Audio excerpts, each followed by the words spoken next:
y que no quiero dejar pasar porque creo que es importante para todos nosotros. ¿Cuántos me están prestando atención? Salúdenme todos los que me están prestando atención.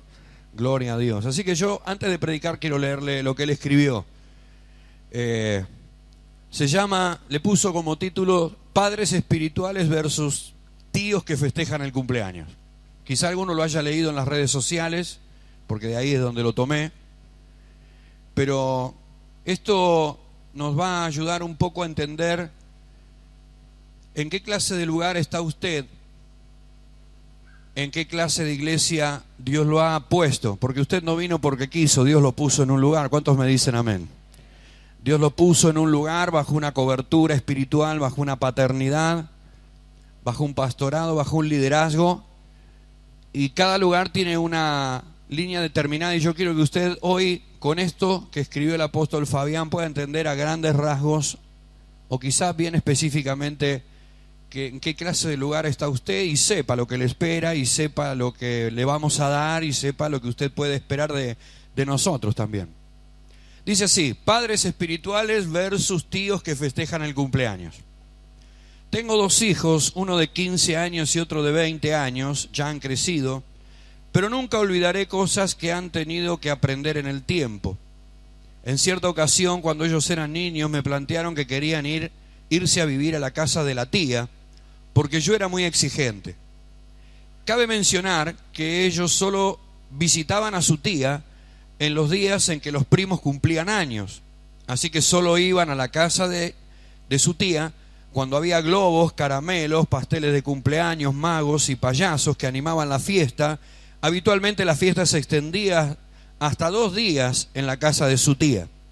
Generalmente no llevaban cepillos de dientes, en esos días no seguían ninguna dieta nutritiva y la higiene personal no era prioridad, solo iban a jugar. Al regresar a casa regresaban a la exigencia de la educación paterna.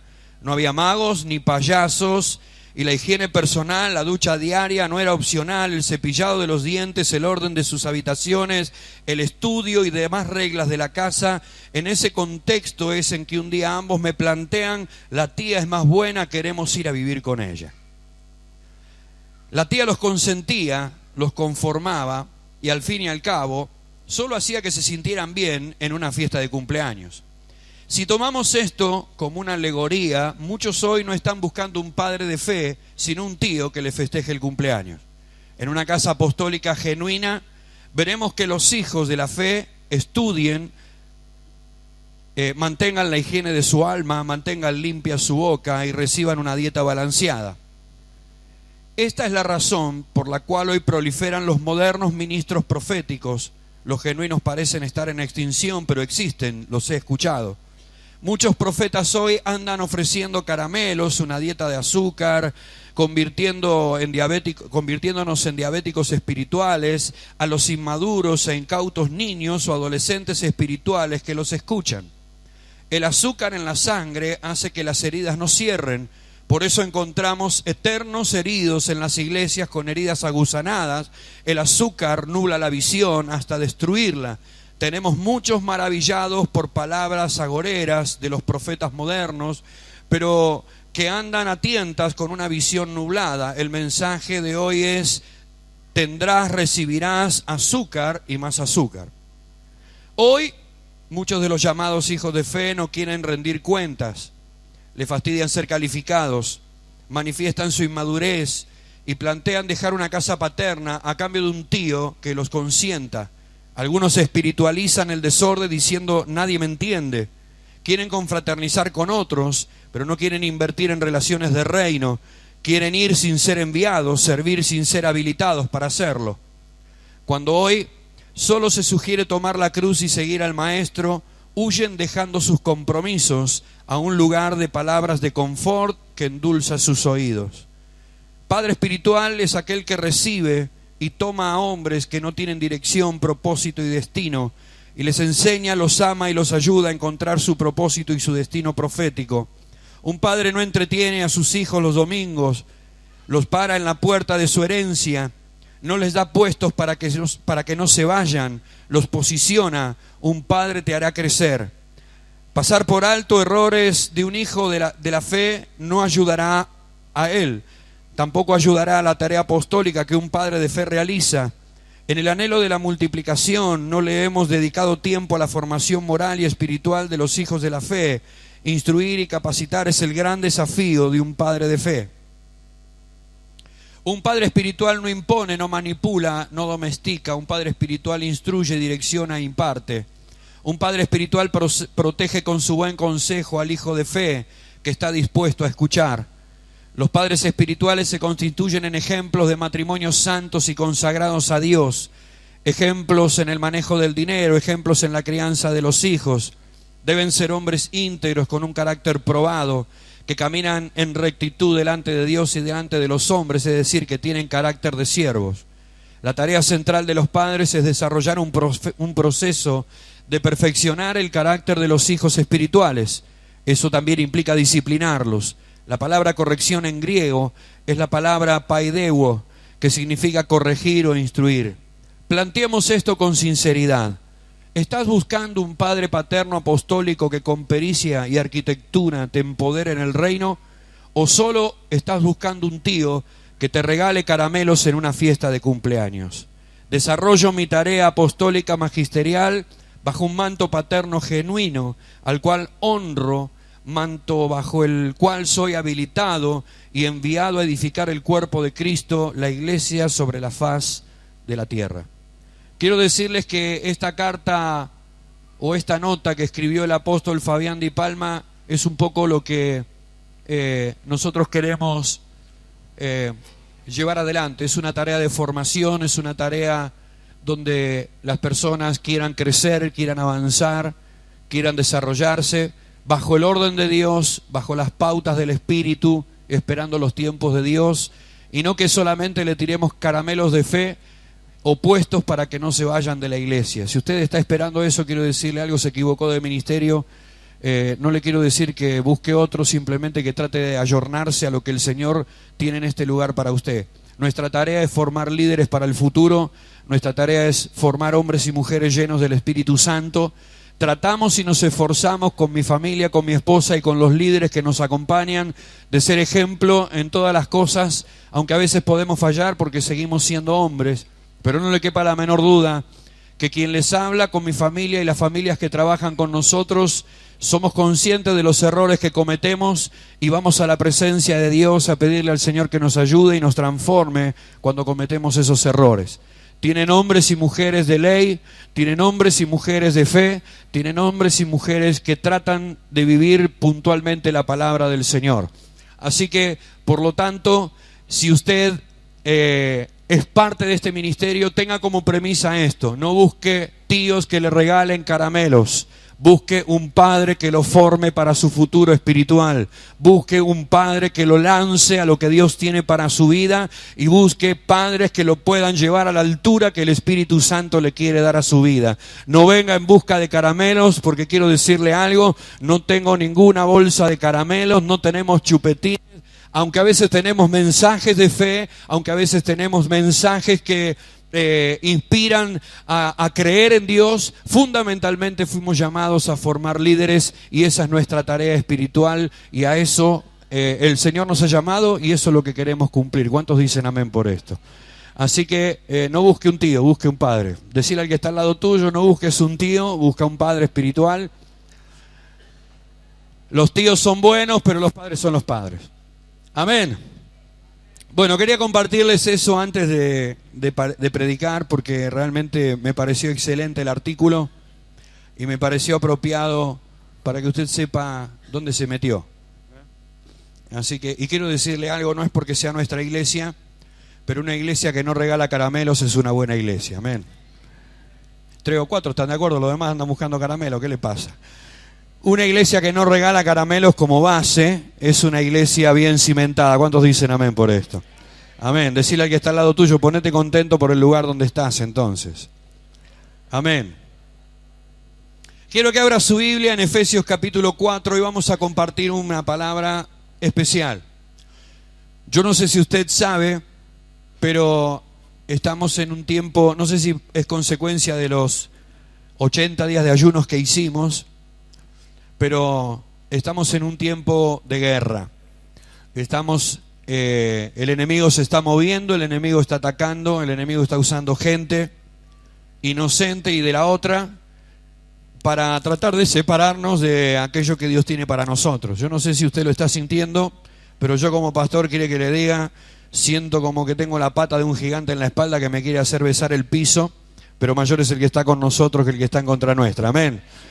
Así que, pero hay algo que el Señor quiere hablarnos en esta tarde, que tiene que ver no solamente con esto de lo que espiritualmente por ahí se está viviendo, sino que también tiene que ver con la expansión que viene. Recuerde que el Señor nos está formando en estos últimos domingos para que usted y yo podamos tener el corazón alineado, enfocado para lo que Dios va a hacer a partir del sábado. El sábado va a ser un día tremendo, ya estamos en la cuenta regresiva, no sé si se dio cuenta, estamos ahí del sábado, ya lo tenemos prácticamente encima y Dios va a hacer cosas maravillosas en este congreso que el sábado vamos a estar viviendo juntos. Efesios capítulo 4 habla de algo tan importante y tan sencillo como la unidad. Y en este tiempo donde el diablo está metiendo la cola y donde el diablo está tratando de prevalecer, se ve que le estamos pegando bien, por eso se está poniendo como se pone. Se ve que estamos sacudiendo el infierno, por eso le está tomando una especie de revancha.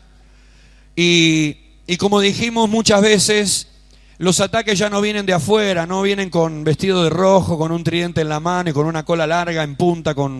El diablo aprendió ya que de afuera no puede hacer mucho y ahora trabaja de adentro. ¿Me entiende, no? Así que el tema de la unidad es fundamental para cerrarle la puerta al diablo, para que él no siga haciendo de las suyas y para que usted pueda enfocarse. Porque le voy a decir algo, la expansión que viene tiene que ver con cosas personales suyas. Perdón, no me escuchó. La expansión que viene tiene que ver con cosas personales suyas.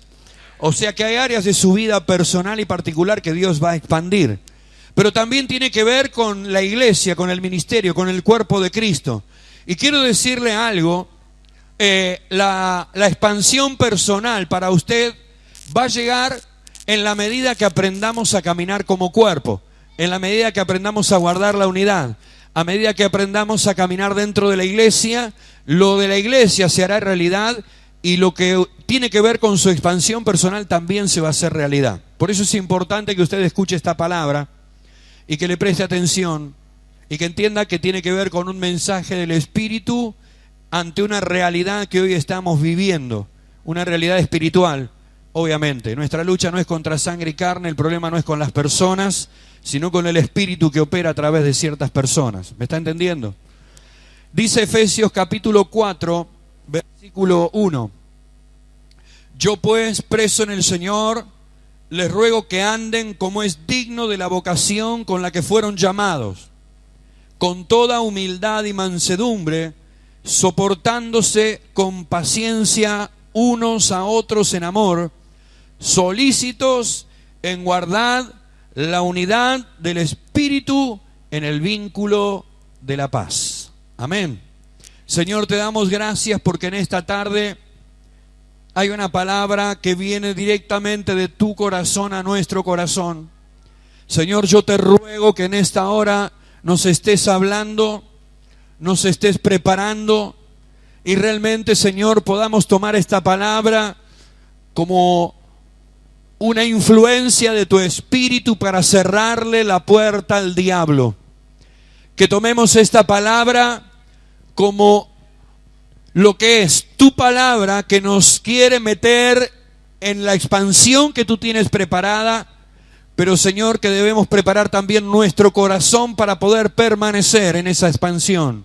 Señor, en el nombre de Jesús atamos todo espíritu de oposición, todo espíritu de juicio, todo espíritu contrario a tu palabra, lo atamos en el nombre de Jesús y lo echamos fuera ahora.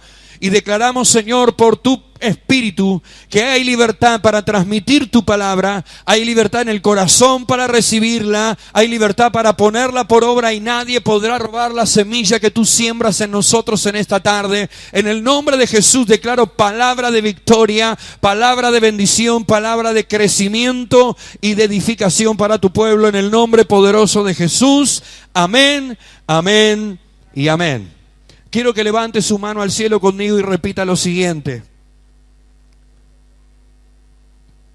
Tengo que soportar, dígalo fuerte, tengo que soportar con paciencia a los demás en amor y tengo que tener una buena predisposición para guardar la unidad del Espíritu en el vínculo de la paz. Amén. Saben, la unidad no hay que buscarla, la unidad ya es un hecho. Cristo nos hizo uno en la cruz del Calvario. Hay gente que está buscando la unidad, parece que la ha perdido por ahí, y la unidad no hay que buscarla, la unidad ya es. Diga conmigo, la unidad ya es. No la tenemos que buscar, la tenemos que cuidar. Eso es lo que dice el apóstol Pablo, que tenemos que estar predispuestos para guardar la unidad. Para guardar significa proteger algo que ya es. Si yo te digo, guarda esto, cuídalo, protégelo, te estoy poniendo en tu mano algo concreto, algo que no te digo, cuando llegue, guardalo, no. Estoy poniendo en tu mano algo para que lo guardes, lo cuides, para que se mantenga y para que vaya en crecimiento. La unidad es un hecho, la unidad no hay que buscarla, somos uno por la sangre de Jesucristo derramada en la cruz, por su victoria en la cruz del Calvario, somos uno en Jesús. ¿Cuántos dicen amén? Por eso, la unidad es una responsabilidad de todo creyente. Por lo tanto, el tema de la unidad debe ser tomado seriamente y con un espíritu maduro. No lo podemos tomar a la ligera, no podemos tomar la unidad como un tema secundario. La unidad es una prioridad. El apóstol Pablo, cuando habla de la unidad, se refiere a la iglesia comparándolo con un cuerpo humano. Usted imagínese un cuerpo humano fraccionado, no puede tener vida. Una iglesia fraccionada tampoco puede tener vida espiritual. Ahora, el problema no es el concepto que tenemos de la unidad, sino el enfoque que le damos a esa palabra o al espíritu de lo que significa la unidad.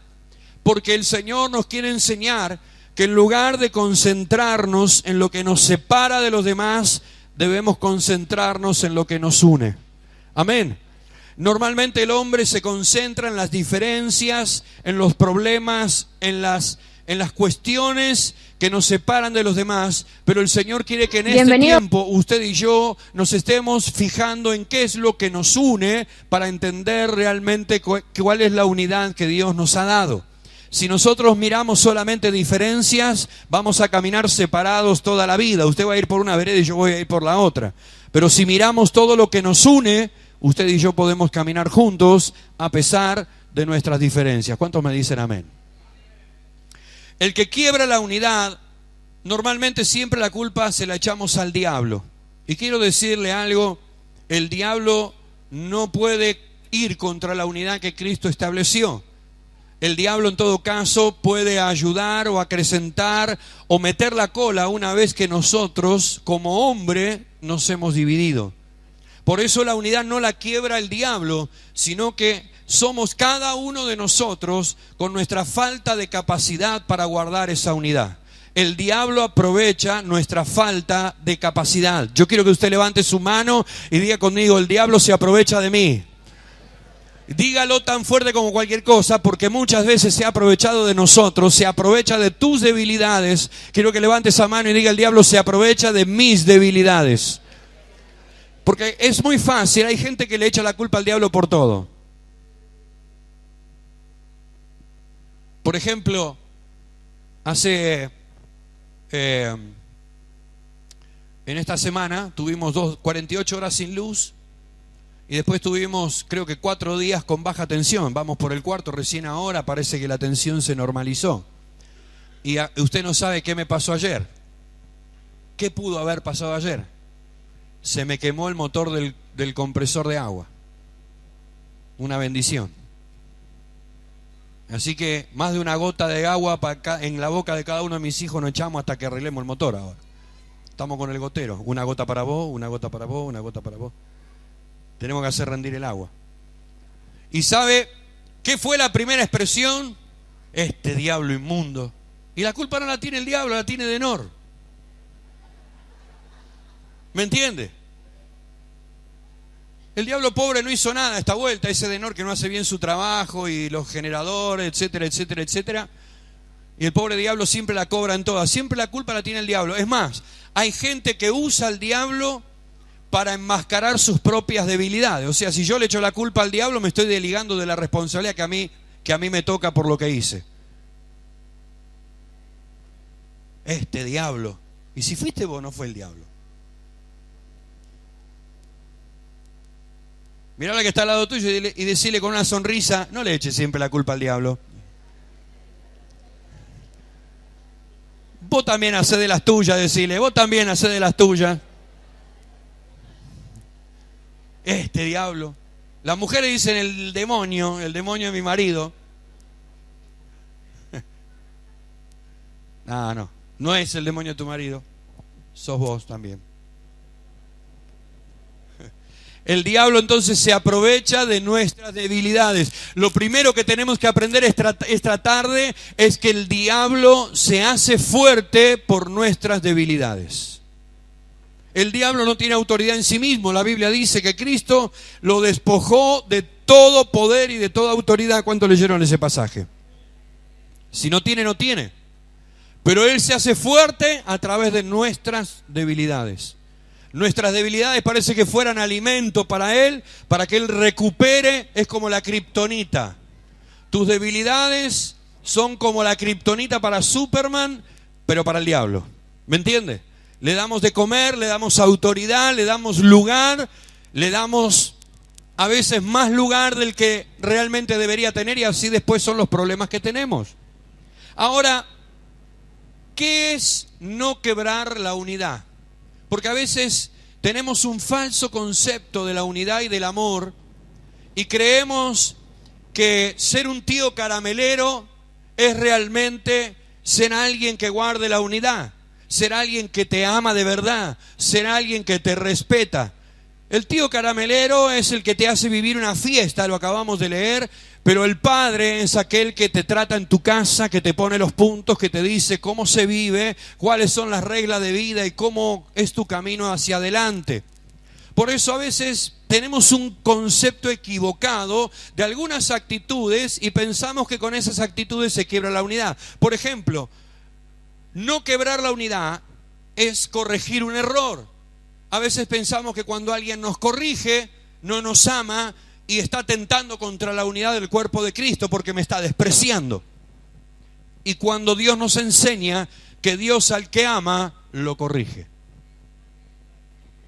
La Biblia enseña, dice Dios, que al que ama, lo corrige. Perdón, al que ama, Dios lo corrige.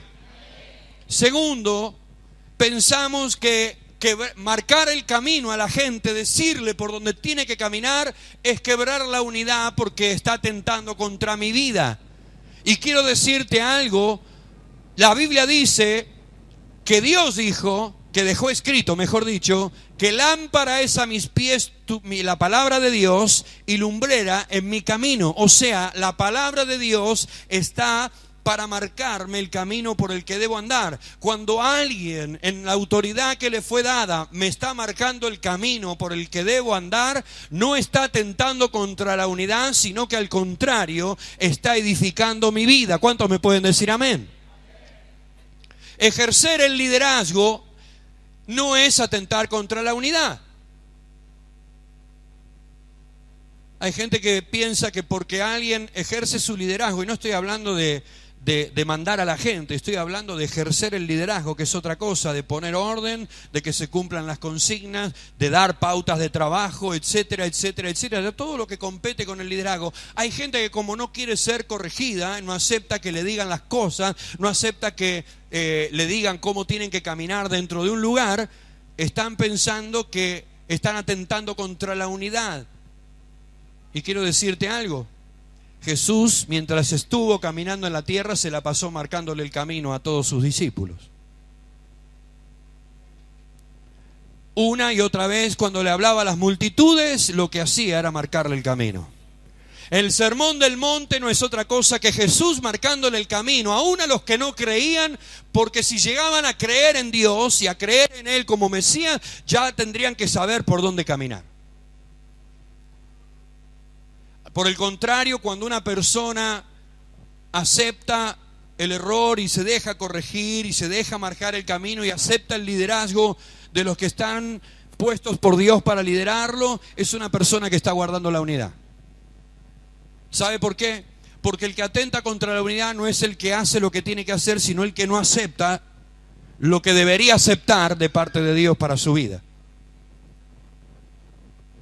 Quebrar no es quebrar la unidad. Por ejemplo, como decía aquí el escrito también, disciplinar, poner orden. No es ir contra la unidad, decir lo que la Biblia dice. No es ir contra la unidad, tomar decisiones al que le corresponda tomar las decisiones. No es quebrar la unidad, arreglar las diferencias con las personas cuando suceden, siempre y cuando haya posibilidad de hacerlo, porque a veces no hay posibilidad y hay que esperar un tiempo, el tiempo de Dios, para poder arreglar las diferencias con una persona. Pero quiero decirte algo, antes de arreglar las diferencias cara a cara con una persona, primero tienen que estar arregladas aquí adentro. Porque sabe una cosa, hay mucha gente que no tiene problema de sentarse con una persona, arreglar las diferencias aparentemente, pero arregla en la mesa aparentemente las situaciones con otro, pero en su corazón sigue teniendo el conflicto. Hasta que primero no se arregle el tema aquí adentro, nunca se va a poder arreglar afuera. Así que hay dos cosas. Cuando tengas un conflicto con una persona, el primer lugar donde debe arreglarse el conflicto es aquí adentro en tu corazón. ¿Cuántos me dicen amén? Cuando tengas paz de que está todo bien, de que podés sentarte, de que lo perdonaste, de que no tenés ningún resabio, ni resentimiento, ni nada, y que realmente hay un espíritu perdonador o hay un espíritu para pedir perdón en tu corazón, bueno, ahí entonces sentate y arregla la diferencia con otro. Porque si no va a ser una charla llena de maquillaje que en realidad no soluciona nada, que profundiza la crisis, porque en definitiva el problema va a seguir estando. ¿Cuántos me están entendiendo? Y a veces hay que esperar el tiempo para hablar con la persona o arreglar con la persona lo que tenga que arreglar cuando suceden estas cosas que nos dividen, porque hay que esperar un tiempo, parar el tiempo, y Dios va a preparar el momento, y Dios va a preparar el lugar y el día y la hora, pero antes de que ocurra esto, ya tiene que estar solucionado en nuestro corazón. No quebrar la unidad es hacer silencio. ¿Vieron que hay un dicho que dice que el que calla otorga? Yo creo que no es tan así. En el reino del Señor, el que hace silencio quizá esté esperando que Dios obre y no está otorgando nada.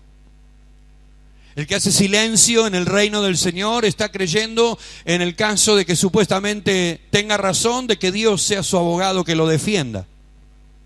Hacer silencio es no meter la mano yo para que sí Dios lo haga por mí.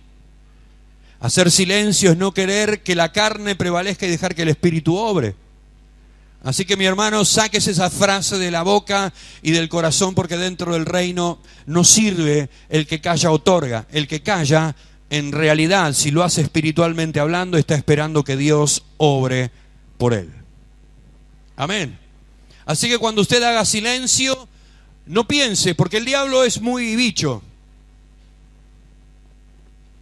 ¿no? Y en la escuela de ministerio algunos aprendieron que los cristianos también son medios bichos, ¿no? A veces. El diablo es muy bicho y te va a decir, pero si vos te callás, los demás van a pensar que estás otorgándole la razón al otro. Acá no se trata de saber quién tiene razón, quién no tiene razón. Después de todo, Dios va a sacar a la luz y Él pondrá en evidencia lo que tenga que poner en evidencia. ¿Cuántos me están entendiendo? Lo que tengo que hacer es silencio, esperando que Dios obre, porque si Dios soluciona el problema va a estar bien solucionado. Si yo lo soluciono, no sé si estará bien solucionado. No es quebrar la unidad, no juntarse con aquellos que atentan contra la unidad de la iglesia. ¿Saben si hay algo que a mí me pone los pocos pelos que me quedan de punta? Es que tratemos a los que dividen, a los que murmuran, a los que se la pasan hablando mal, a los que tienen la costumbre, a los que tienen ese veneno interior de hablar mal de otro, tratándolos como si nada pasara, porque el amor de Dios hay que amarlos con el amor de Cristo. Yo no digo ni que los odies ni que los mandes al infierno, pero la Biblia es clara con quién nos tenemos que juntar y con quién no nos tenemos que juntar. La Biblia dice que todo aquel que atenta contra la iglesia, después de haber sido llamado de atención 1, 2 o 3 veces, lo tomemos, por ejemplo, como gentil y publicano. No tengamos comunión con ese hermano. No estamos hablando de no saludarlo, no estamos hablando de negarle la entrada a la iglesia, pero sí estamos hablando de relacionarnos con él sabiendo que estamos teniendo enfrente una persona que aún sigue hablando mal de otro. Con esa persona, ¿cuál es el objetivo de juntarse? Pregunto, ¿a dónde está la bendición de juntarse con esa persona? ¿A dónde está la bendición de juntarse con alguien que se la pasa hablando mal de la iglesia?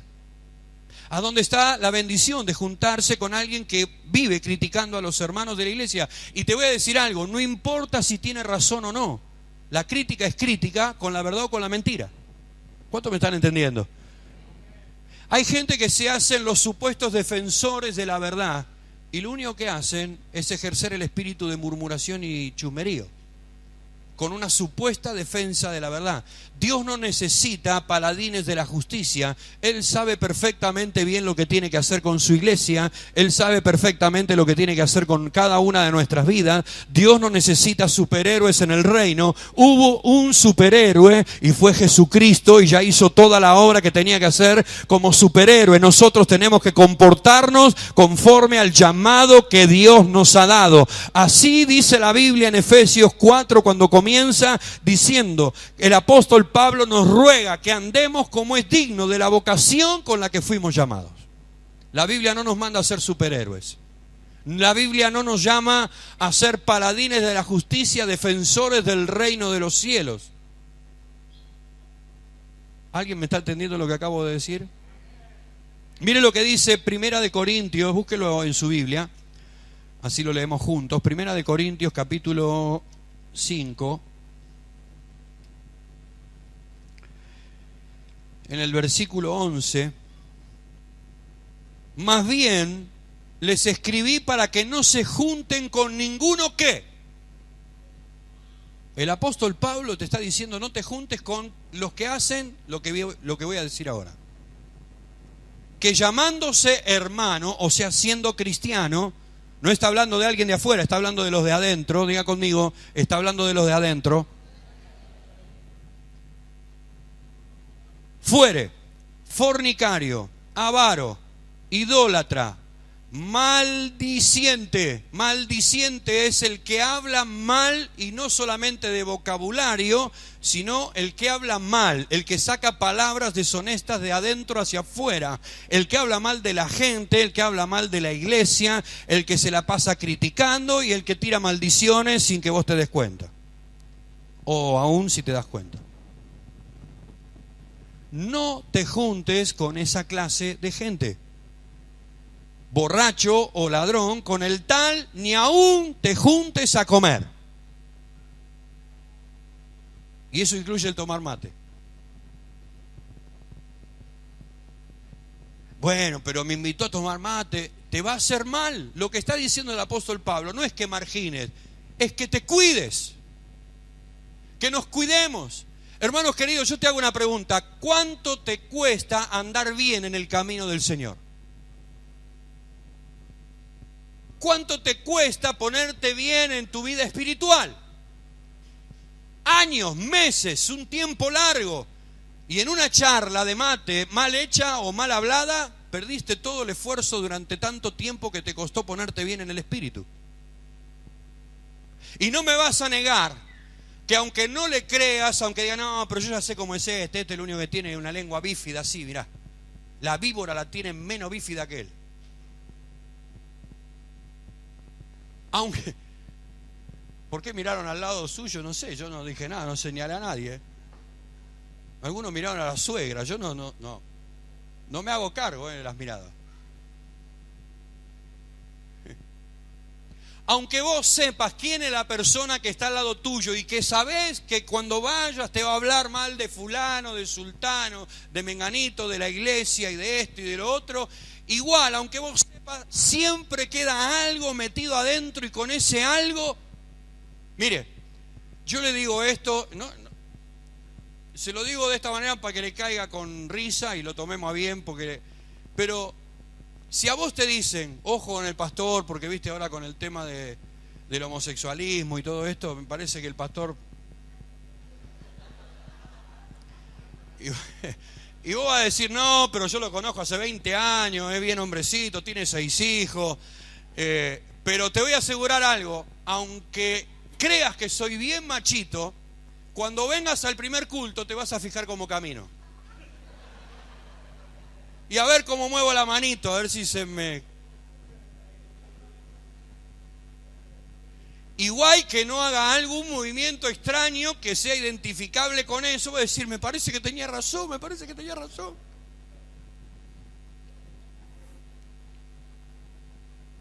¿Cuántos dicen amén?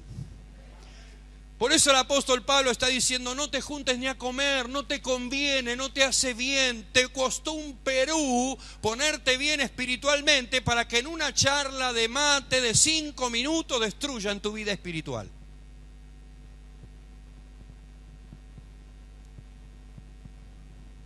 ¿Por qué no hace así con la cabecita? No quiero que me conteste ni que haga muecas, ni haga señas, ni nada, pero ¿cuántas veces lo destruyeron por un comentario al pasar? ¿Cuántas veces le hizo mal a su corazón un comentario al pasar? Solamente al pasar. Algo cambió dentro suyo por un comentario al pasar. Y mire lo que dice Segunda de Tesalonicenses, vamos un poquito más adelante.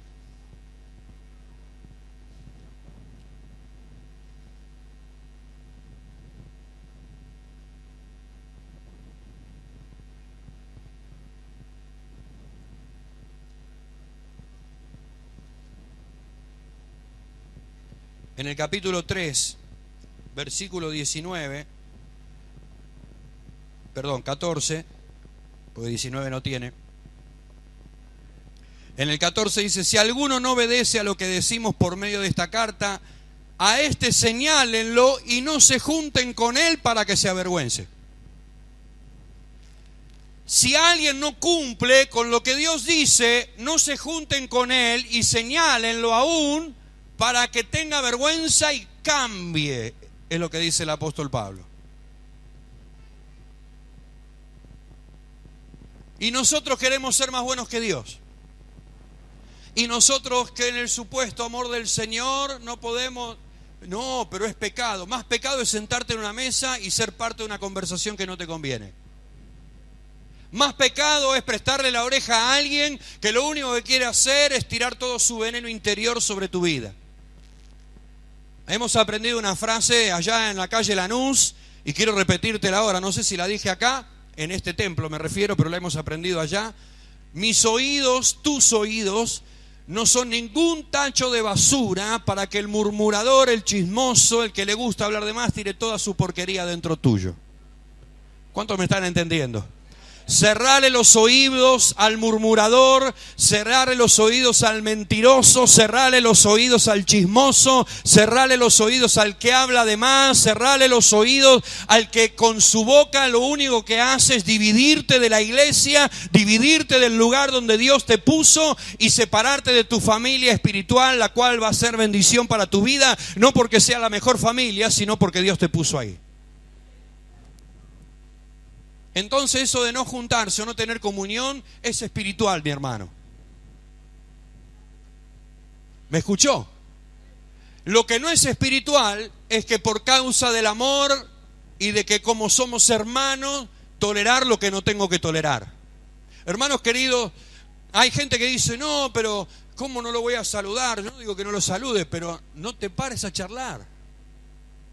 No te conviene. No te conviene. ¿Cuántos me están entendiendo? Parece que estuviera hablando en chino hoy. ¿Me está entendiendo, no? Así que todo eso no es quebrar la unidad.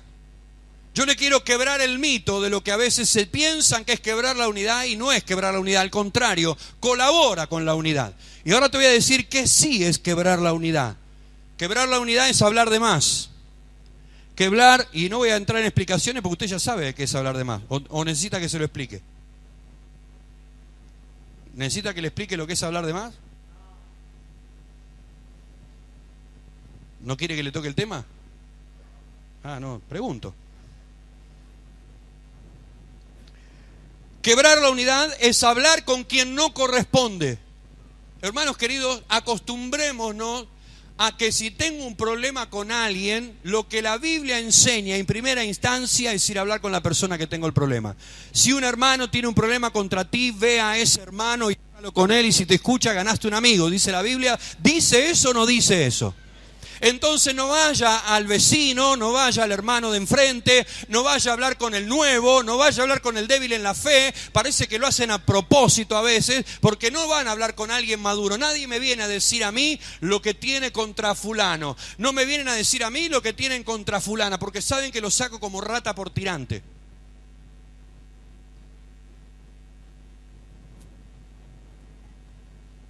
Vení a contarme a alguien y va a ver cómo de algo de alguien y va a ver cómo te va.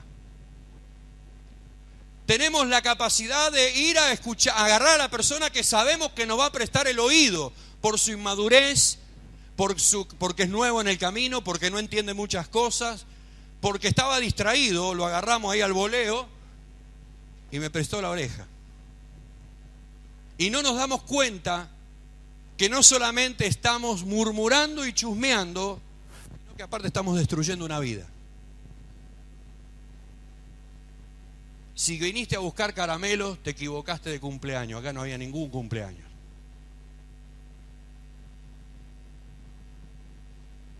¿Cuántos me están entendiendo?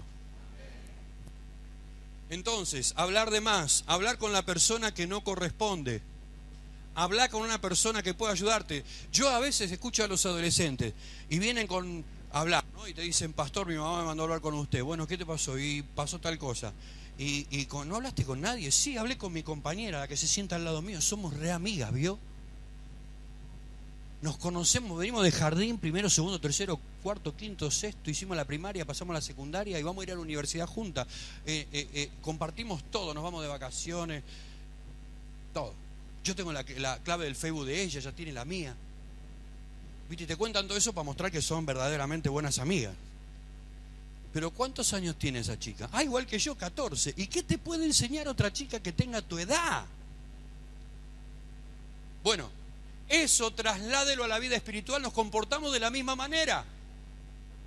No vamos primeramente, es difícil a veces que vayamos a hablar con la persona que tenemos que hablar. Hablamos con la que no tenemos que hablar, que no nos puede ayudar, que no nos puede bendecir, que no nos puede dar una solución, que no conoce, que no sabe, que no entiende. Y le estamos poniendo una mochila que es más pesada de lo que pueda llevar.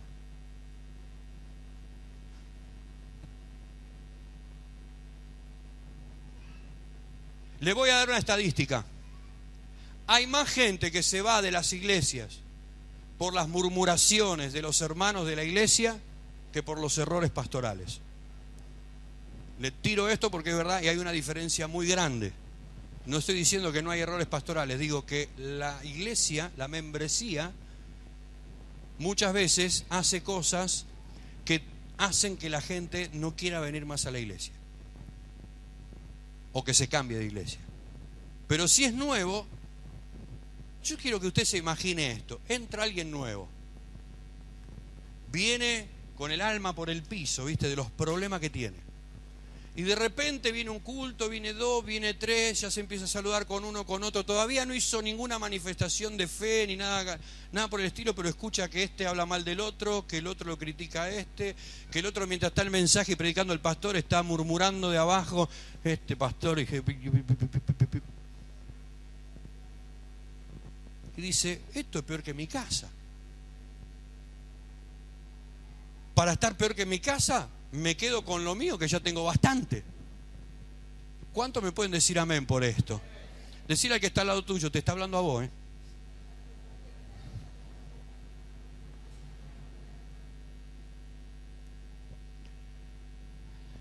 ¿Qué sí es quebrar la unidad? Es no respetar o no reconocer a las autoridades, a los líderes. Hermanos queridos, es verdad que hay un matrimonio pastoral en esta congregación, pero también es verdad que hay otros líderes respetables, sanos, les falta pero bien formados, con buena onda, con ganas de que usted crezca, con ganas de que usted avance. Si usted espera que el pastor sea el único que lo pueda escuchar a usted, usted está equivocado. Que el único que lo pueda corregir es el pastor, que el único que le pueda decir las cosas es el pastor, usted está equivocado. Hay un cuerpo de líderes, diga conmigo, cuerpo de líderes. Más fuerte, cuerpo de líderes.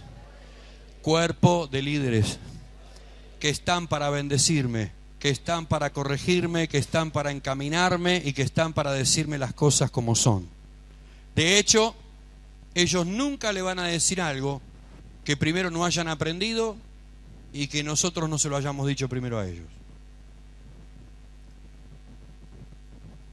Quiero que levante su mano y diga conmigo, voy a aceptar a todos los que están por encima mío. Póngale onda y dígalo con una sonrisa. Porque no aceptaron autoridad. A ver, toda autoridad fue delegada por Dios. ¿Dice eso la Biblia? Y resulta que, pónganle, hay un obrero, hay un líder y un pastor. Esos son los tres niveles, pongámosle así. Ah, no, a mí si no me habla el pastor, porque ¿quién es el obrero este? ¿De dónde lo sacaron al obrero este? El obrero que agarra el pico y la pala, sí, obrero. Que haga mezcla, que haga pastones. Palabras más, palabras menos, dijo uno, igualito a mi Santiago. Vos estás diciendo, ¿quién es este? Vos estás diciendo, primero, el pastor se equivocó. Pero hay algo peor que eso. Dios se equivocó. Porque si toda autoridad fue delegada por Dios y Dios lo puso en ese lugar, el problema directamente no es conmigo, es con Dios. O sea, vos le querés decir a Dios quién tiene que liderar y quién no. ¿Alguien entendió lo que acabo de decir? ¿Con qué cara nos vamos a presentar delante de Dios y decirle, vení que yo te voy a decir quién tiene que liderar en la iglesia? Vení. No aceptar la autoridad es ir contra la unidad de la iglesia. Porque no aceptar la autoridad te lleva a la rebeldía y la rebeldía trae división. ¿Alguna duda con respecto a esto? Así que no aceptar la autoridad atenta contra la unidad de la iglesia. Tener un concepto más alto del que se debe tener de sí mismo, creer que soy superior a los demás. Si me dejaran a mí, Absalón dijo eso, si me dejaran a mí y dividí un reino. Cada vez que veas a alguien que genera una división, normalmente es por un espíritu absalónico, se creyó mejor que otro.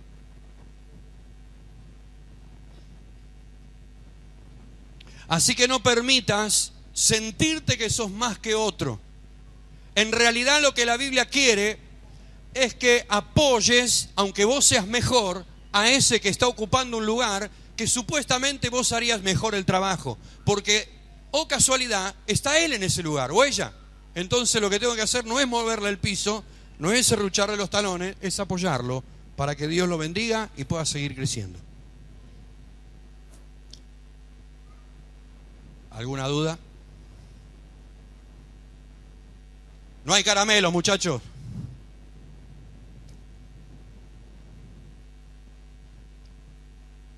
Otra cosa que atenta contra la unidad es mantener la razón por encima de la misma unidad. Cada vez que tengas una diferencia con alguien y quieras tener razón, demostrar tu razón, defender tu razón, vas a quebrar la unidad.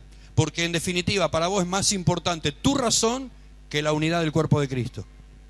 Cuando la Biblia dice que debemos negarnos a nosotros mismos, ¿dice eso la Biblia? Perdón, ¿dice que debemos negarnos a nosotros mismos?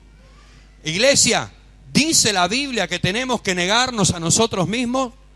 ¿Sabe qué está diciendo? Que tenemos que negar aún nuestra razón para mantener la unidad. Si me tengo que callar la boca para que la iglesia siga adelante, Dios va a defender más que te calles la boca a que quieras demostrar tu razón. Es más importante el propósito de Dios que tu razón. ¿Cuántos me están entendiendo?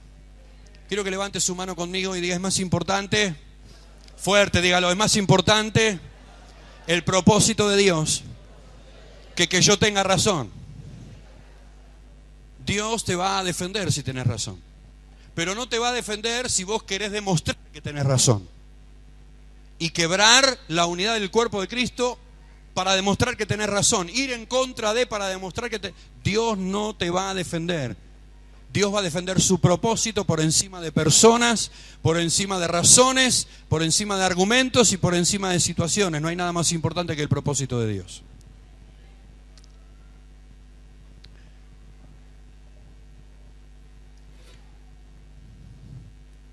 Quebrar la unidad en definitiva es pecado. Hermanos queridos, no hay otra forma de llamar al atentar contra la unidad. Es pecado. Y Dios ama al pecador, pero no ama al pecado. Al contrario, aborrece el pecado. Debemos entender que guardar la unidad es lo más importante que podemos hacer en este tiempo. Mateo 12:25 dice, sabiendo Jesús los pensamientos de ellos, les dijo, todo reino dividido contra sí mismo es asolado, y ninguna ciudad o casa dividida contra sí misma permanecerá. Cuando generamos una división, cuando nos dividimos del cuerpo de Cristo, el que se divide del cuerpo no permanece. Si usted se corta un dedo y lo tira por ahí, y el dedo dice, soy feliz, soy feliz, soy feliz. ¿Por qué? Porque me salí del cuerpo. No me gustaba estar en este cuerpo. Pues el dedo gordo es esto, el dedo flaco es aquello, el dedo del anillo esto, el dedo de la oreja también, ¿no? Y entonces se salió del cuerpo. Yo le hago una pregunta, ¿cuánto puede durar un dedo con vida fuera del cuerpo? Hay gente que se ha cortado un dedo y llegó tarde porque llegó 5 minutos, tardó en vez de 10 minutos 15 y no le pudieron poner el pedazo de dedo porque se murió, ¿no? Así que se muere rápidamente.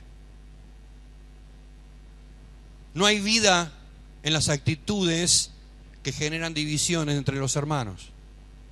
No hay vida posible en las actitudes que generan división. Al contrario, no hay vida espiritual para aquel que la genera tampoco. No nos engañemos, Dios no puede ser burlado, mi hermano. ¿Cómo guardar la unidad? Primero, debemos comprender que guardar la unidad es lo que Dios quiere. No tiene que evaluarlo, no tiene que orar a ver si Dios le trae revelación sobre este tema. No tiene que consultar a un concilio profético para que el Urim y el Turim, no. Está dicho. Tenemos que guardar la unidad en el vínculo de la paz. ¿Cuántos dicen amén? Es de Dios guardar la unidad. No es de Dios dividirse, no es de Dios tratar de separar a la gente de la iglesia o de la presencia de Dios. Fuimos llamados a guardar la unidad. El apóstol Pablo dijo que nos ruega que andemos como es digno de la vocación con la que fuimos llamados. Guardar la unidad nos hace digno del llamado que Dios nos ha dado. Segundo, tener buena predisposición. Si no hay buena predisposición a guardar la unidad, cuando te toquen, te pisen el juanete, vas a saltar mal. ¿Cuántos me están entendiendo? Tiene que haber buena predisposición, tengo que estar predispuesto. Mi inclinación tiene que ser, no importa lo que pase, yo voy a guardar la unidad. Gálatas 5:16 dice, por eso les digo, obedezcan al Espíritu de Dios y así no desearán hacer lo malo. Porque los malos deseos están en contra de lo que quiere el Espíritu de Dios y el Espíritu está en contra de los malos deseos. Por tanto, ustedes no pueden hacer lo que se les antoje. No podemos hacer lo que queremos, tenemos que hacer lo que Dios dice. Y Dios dice que tenemos que guardar la unidad. Entonces tengo que estar predispuesto a guardar la unidad cuando las situaciones me lleven a querer no guardarla.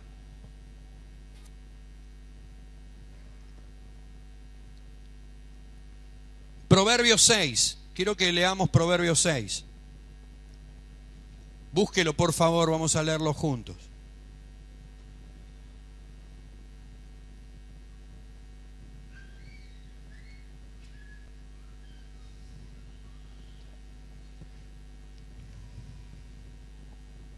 ¿Está conmigo todavía? ¿Cuántos están conmigo? Digan amén bien fuerte. Proverbios 6, versículo 12 dice: el hombre malo, el hombre depravado es el que anda en perversidad de boca. No está hablando de los hinchas de Boca. Bastante perversos son esos, pero no está hablando de ellos. Está hablando de la lengua, ¿está bien? Y habla con los pies, que hace señas con los dedos. Perversidades hay en su corazón, anda pensando el mal todo el tiempo, siembra las discordias. Si usted encuentra a alguien que se la pasa sembrando discordia, está frente a alguien que tiene una perversidad bárbara en su corazón. Por tanto, su calamidad vendrá de repente, súbitamente será quebrantado y no habrá remedio. Y escuche esto: 6 cosas aborrece Jehová, y aún 7 abomina su alma: los ojos altivos, la lengua mentirosa, las manos derramadoras de sangre inocente, el corazón que maquina pensamientos inicuos, los pies presurosos para correr al mal, el testigo falso que habla mentiras y el que siembra discordia entre los hermanos. Más claro, échale agua, ¿no? Hermano querido, ¿tenemos que estar predispuestos a guardar la unidad? ¿Sí o no? Dios aborrece la mentira, aborrece al que hace mal, aborrece al que siembra discordia, al que pone pelea, al que pone uno contra otro, el que te llena la cabeza hablándote mal de uno para que lo mires de reojo al otro. Primero entonces, para guardar la unidad, comprender qué es lo que Dios quiere. Tengo que entender qué es lo que Dios quiere. Y si estoy queriendo caminar con Dios, voy a hacer lo que Dios quiere, porque es su voluntad. Segundo, estar bien predispuesto. O sea, mi corazón tiene que estar dispuesto a guardar la unidad a cualquier precio. Y tercero, morir al yo. Ahí está la parte más difícil, ¿no? Dice Gálatas 2:20: con Cristo estoy juntamente crucificado y ya no vivo yo, mas vive Cristo en mí. Y lo que ahora vivo en la carne, lo vivo en la fe del Hijo de Dios, el cual me amó y se entregó a sí mismo por mí. Está diciendo: con Cristo estoy juntamente crucificado y ya no vivo yo. Ya no vivo yo hasta que me pisen el juanete. Cuando me pisen el juanete van a ver quién soy. ¿Usted vio alguna vez algún muerto que cuando lo empujan se mueva? Si se mueve, flor de jabón te va a pegar. ¿Cómo sé entonces que puedo llegar a realmente a estar en cuanto a este tema medio muerto, digamos, ¿no? No digo del todo, medio muerto. Primero dice Romanos 8:12: por eso, hermanos, ya no estamos obligados a vivir de acuerdo a nuestros propios deseos. Si ustedes viven de acuerdo a esos deseos, morirán para siempre. Pero si por medio del Espíritu Santo ponen fin a esos malos deseos, tendrán vida eterna. Todos los que viven en obediencia al Espíritu de Dios son hijos de Dios. Amén. Primero, no hables con otros de tus problemas con otra persona. O sea, no hables con otros de los problemas que tenés con otra persona. Ya lo dijimos, si tenés un problema con alguien, tenés que hablarlo primero con esa misma persona. Si te escucha, ganaste un amigo, dice la Biblia. Primera de Corintios 15:33 dice: no erres, las malas conversaciones corrompen las buenas costumbres. Las malas conversaciones corrompen las buenas costumbres. ¿Cuántos dicen amén? Si vas a hablar con alguien, que sea con Dios y con la persona en cuestión. Y si no pueden solucionar, dice la Biblia, que vayan a alguien que los pueda ayudar como un mediador, que los pueda ayudar a solucionar el problema. Y si hay buena predisposición, yo sé que van a poder llegar a arreglar el problema. Segundo, abandonar lo que no es de Dios y que atenta contra la unidad y viví como Dios quiere. Colosenses capítulo 3, versículo 5. Dice, por eso den muerte a todos sus malos deseos, no tengan, bueno, está hablando de otras cosas, no tengan relaciones sexuales prohibidas, no sean indecentes, dominen sus malos deseos y no busquen amontonar dinero, que es lo mismo que adorar a dioses falsos. Todo esto hace que Dios se enoje con los desobedientes. Ustedes mismos se comportaban así antes de conocer a Cristo, pero ahora tienen que dejar también todo esto. No se enojen, no busquen hacer mal a otros, no ofendan a Dios, ni insulten a sus semejantes, ni se mientan unos a otros, porque ustedes ya han dejado la vida de pecado y ahora viven de manera diferente. Escucha bien lo que dice la segunda parte. No se enojen, no mientan unos a otros, no se insulten, porque ustedes ya han dejado la vida de pecado, y ahora viven de otra manera, como diciendo todo esto era cuando vivían sin Dios, ahora no tendría que existir. ¿Me está escuchando? Esto era para la vieja vida, ahora están en Cristo, tendrían que vivir de otra manera, tendría que ser totalmente al revés. Sin embargo, sabemos que a veces sigue pasando. Entonces, si queremos morir al yo, lo primero que tenemos que hacer en cuanto a este tema es morir a no hablar con otro, tengo que hablar con la persona. Segundo, sería morir a vivir como Dios, a vivir como yo quiero, para vivir como Dios quiere que yo viva. O sea, hacer las cosas a la manera de Dios. Y tercero, soltar tu orgullo. La palabra orgullo significa inflado, vanaglorioso, altivo, envanecido, hinchado. Sería, en una frase, sobredosis de estima o de autoestima. En sobredosis, o sea, está bueno tener una buena autoestima, pero cuando ya te vas a niveles demasiado altos, caemos en el orgullo. Y el orgullo tiene algunas cosas interesantes. Lo primero que hace es cortar tu relación con Dios. Si hay orgullo en tu corazón, difícilmente te puedas relacionar bien con Dios. Y segundo, cuando se corta la relación con Dios, estamos expuestos a que el diablo nos engañe como se le antoje.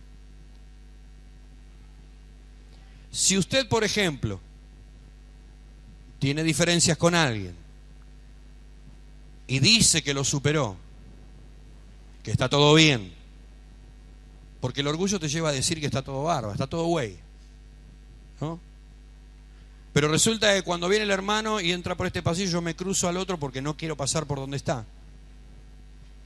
O si lo veo venir caminando que va a entrar a la iglesia, yo empiezo a caminar más despacito, ¿viste? Así. O sea, claro, porque si venimos a la misma velocidad nos vamos a encontrar la puerta de la iglesia. Entonces el otro viene caminando normal y yo venía caminando normal, pero cuando lo veo empiezo a buscar, perdí algo en el piso, me vuelvo para atrás, vuelvo para adelante, hasta que no entro, no entra. Quiero decirte algo, no es un problema del otro, es tu orgullo que no te deja llegar al paso que venías a la iglesia. Alguien que me diga amén, por favor. No me hagan sentir como un marciano acá adentro. No, amén, que soy un marciano, no. Ah, esta vez no fuiste vos. Piense en las actitudes que usted tiene hacia cierta persona cuando quiere esquivarla, cuando no quiere cruzarse, cuando la ignora. Eso de que yo la ignoro, en el cuerpo de Cristo no puede decir yo la ignoro o lo ignoro.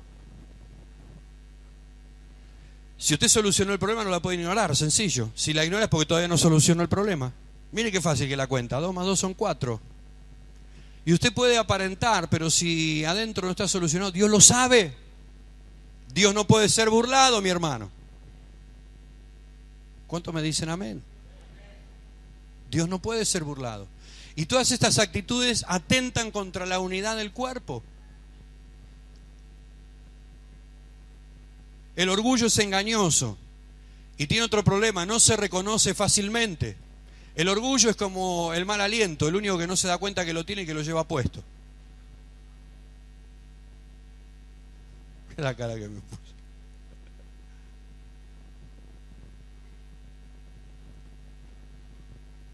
El orgullo fue lo que produjo la caída de Lucifer.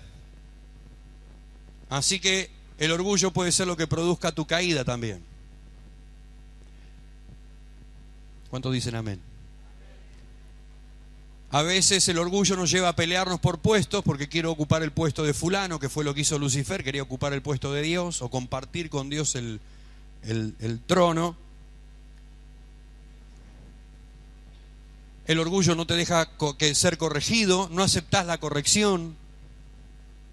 Entonces es más fácil irse de la iglesia que aceptar la corrección. O reconocer errores. O que por orgullo me la paso juzgando a los demás, porque es más fácil mirar la vida del otro que mirar para adentro. Quiero que levante su mano conmigo y diga esto. El Señor, dígalo fuerte, el Señor me mandó a mirar primero para adentro. Y si me queda tiempo, mirar para afuera. Tenemos tantos defectos adentro que no vamos a tener tiempo de mirar para afuera, mire. La mirada primera es para adentro.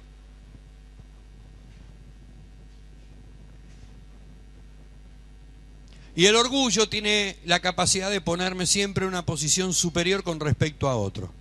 ¿Qué? No me llegan ni a los tobillos. ¿Quién es un piojo al lado mío? ¿Envidia de este? ¿De qué? ¿Qué tiene? Codéalo al de al lado así, mira.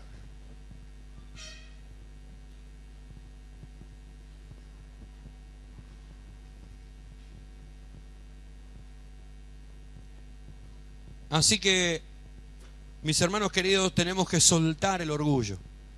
El orgullo es un obstáculo para ser bendecidos por Dios. El orgullo es un obstáculo para llegar a donde queremos llegar en Dios. El orgullo no nos pone en la posición correcta, al contrario, nos desubica. Proverbios 8:13 dice: el temor de Jehová es aborrecer el mal, la soberbia y la arrogancia, el mal camino y la boca perversa, aborrezco, dice Dios. En la Dios habla hoy dice: honrar al Señor es odiar el mal.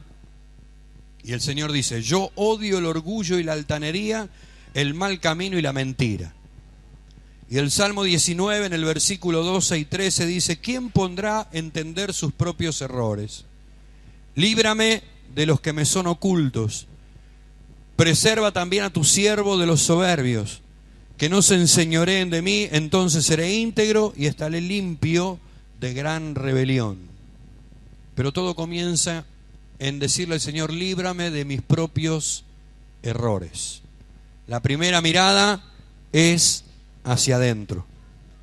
Muere a tu yo y viví para Dios.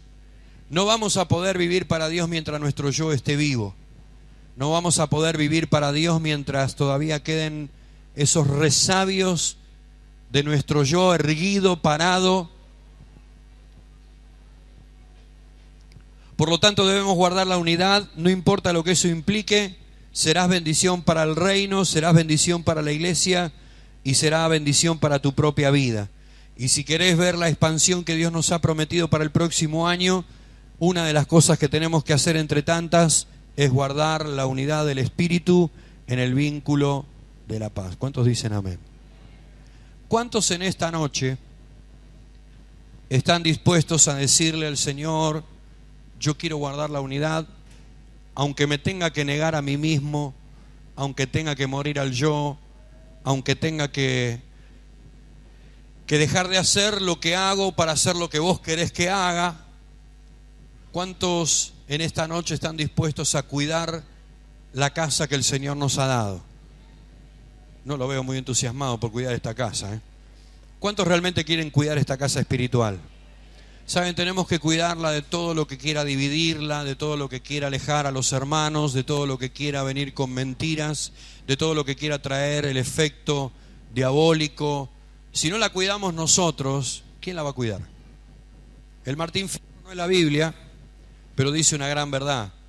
Los hermanos se han unido porque esa es la ley primera, y tengan unión verdadera en cualquier tiempo que sea, porque si entre ellos se pelean, los devoran los de afuera.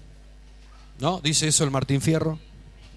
Entonces, mis hermanos, lo primero que tenemos que hacer es entender que nosotros somos los que tenemos que cuidar la unidad con nuestras propias actitudes. Cuidarnos de aquellas cosas que quizá puedan venir contra la iglesia, aún de las actitudes de personas, de las palabras de ciertas personas. Y si vos sabés que hay alguien que por ahí hace cosas que traen división en lugar de unir, corregilo en el amor del Señor, decirle que no está bien. Y si no te entiende, bueno, toma distancia. La Biblia lo dice, que es mejor tomar distancia a caer en el veneno de la murmuración, del chisme y de todo eso. Y si sos uno de los murmuradores, de los que hablan, que tienen la lengua suelta, tienen las bisagras flojas, aquí a los costados, y todas esas cosas, pedí un destornillador en el cielo y empecé a ajustarlas para no hablar tanto, para no hablar mal. Y por otro lado, tratá de ver lo bueno, porque hay muchas cosas que quizá no sean positivas, pero también hay muchas que sí son positivas dentro de este lugar. Como familia, como toda familia terrenal, mi familia no es perfecta, pero es mi familia, ¿verdad? Y que nadie se meta con mi familia porque es mi familia. Y yo pregunto, ¿por qué no tratamos de la misma manera la familia espiritual? Mi familia espiritual no es perfecta, pero es mi familia. Y que nadie se meta con mi familia porque me va a conocer. Cuando hablamos de la iglesia tendríamos que actuar de la misma manera. Defender a la iglesia, defender a los hermanos. No estoy diciendo encubrir el pecado ni tapar lo que hace otro. Si hay pecado hay que hablarlo con las personas que realmente te puedan escuchar y que tengan la capacidad, la madurez espiritual para poder tratar el tema, no con cualquiera. No se trata de encubrir pecado ni de tapar nada, se trata de guardar la unidad, que es otra cosa. ¿Cuántos me dicen amén? Iglesias enteras se han cerrado por causa de alguien que generó la división. Por un desubicado, desubicada, que se dejó manipular por el diablo, que le dio lugar al diablo, destruyendo lo que más ama a Dios, que es la iglesia. Nosotros no tenemos que ser ni generadores ni encubridores de aquello que quiere destruir la iglesia, porque esto que ustedes ven acá, con todos los defectos que tiene, a Cristo le costó toda su sangre. Al Padre le costó su Hijo. ¿Me está escuchando? Al Padre le costó lo más valioso que tenía, su Hijo. Formar esta iglesia con todos los defectos que tiene, con todos los problemas que pueda haber y con todo lo bueno que tiene la iglesia, le costó la sangre de su Hijo Jesucristo. Che, no están dando el volumen acá, ¿eh? Acá no se escucha, está dando el retorno nomás. Por eso, mi hermano, quiero decirle, debemos defender la iglesia, debemos cuidarla. Si esta es tu casa espiritual, debes defender tu casa espiritual. Si esta es tu casa donde Dios te puso, donde Dios te hizo crecer, donde Dios te dio la oportunidad de aprender, donde Dios te lanzó a servir, donde tenés la oportunidad de hacer cosas para Dios, tenés que defender tu casa. ¿Quién la va a defender si no la defendemos nosotros? ¿Qué va a venir el Papa a defenderla? ¿Asiera va a venir a defender la iglesia? No, Asiera está para otra cosa. Nosotros, los que vivimos acá adentro, los que convivimos en cada culto, en cada reunión, en cada momento, los que estamos comprometidos con Dios dentro de este lugar, somos los que tenemos que defender este lugar de todo lo que quiera venir contra el lugar, contra los hermanos. Y quizá te vengan diciendo, pero es verdad lo que te estoy diciendo. No importa, porque la verdad tiene que ser ejercida dentro de los marcos que debe ser ejercida. La verdad desubicada termina siendo un problema para la iglesia, aún diciendo la verdad. Entonces la verdad tiene que ser dicha donde corresponde, con quién corresponde y de la manera que corresponde. No de la manera que a mí me parece o de la manera que yo creo que voy a quedar bien parado yo. Porque siempre que alguien quiera defender diciendo una verdad, no estoy hablando de que mienta, te estoy diciendo de que dice la verdad, lo que está tratando es de quedar bien parado él y dejar mal parado a otro, con la verdad. Y Dios no hace ese tipo de cosas. Dios no hace ese tipo de cosas. Dios obra de otra manera. Si Dios tuviera que defender la verdad y dejarte mal parado a vos, ya te hubiera consumido hace rato, ¿o no? A mí también. Sin embargo, Dios con nosotros obra de otra manera, porque nos ama, porque nos cuida, porque quiere lo mejor para nosotros y porque nos da la oportunidad de seguir adelante, de ver si le damos lugar para que Él nos pueda cambiar de una vez por todas. En esta noche yo quiero que hagamos una especie de pacto, llámalo así, como iglesia, de guardar la unidad. Porque tu expansión depende de la unidad de este cuerpo. Tu expansión depende de la unidad de este cuerpo. Tu expansión depende de que aprendas a guardar la unidad.